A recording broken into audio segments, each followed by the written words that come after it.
Welcome to Killer Connections. He was 6 years old, bright-eyed, innocent, a regular kid on a summer shopping trip with his mom, but in just minutes, he vanished. And when they found him, it was only part of him.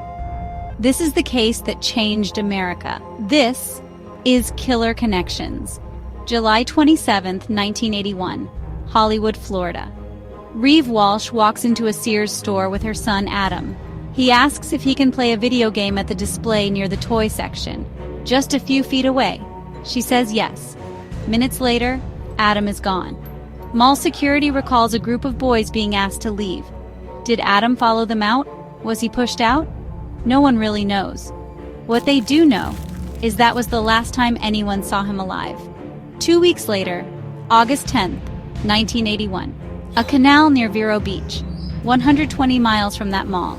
Fishermen discover something floating in the water. It's a child's head. It's Adam. His body is never found. The Walsh family is devastated. But John Walsh, Adam's father, won't stop. He becomes a voice for the voiceless. But behind the scenes, investigators are stuck. There are leads, but nothing solid. Until a name keeps popping up. Ottis Toole, a drifter, known arsonist, a man with the face of a lost soul and the mind of a killer. In 1983, he confesses, says he lured Adam into his car with toys, then drove hundreds of miles, tortured him, and ended his life in a way no child should ever endure. But then, he recants, then confesses again, then recants. Too many contradictions, no body, no trial, the case stalls. Ottis Toole wasn't working alone. He was part of a gruesome partnership with fellow serial killer Henry Lee Lucas. They called themselves the Hands of Death.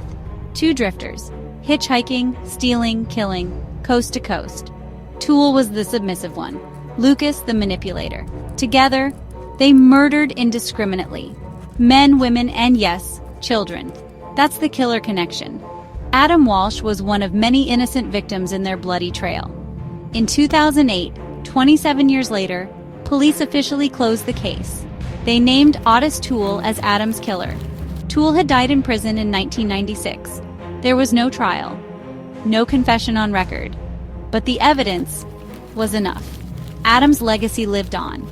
John Walsh channeled his pain into action, creating the National Center for Missing and Exploited Children, and later launching America's Most Wanted. Laws were changed, Amber Alerts were born. Child protection became a national priority because of one boy, one tragedy, one unspeakable crime. Adam Walsh was only 6. He never got to grow up, but his story saved thousands of lives, and even in death, he became a hero. Sometimes even the smallest voices echo the loudest. This was Killer Connections.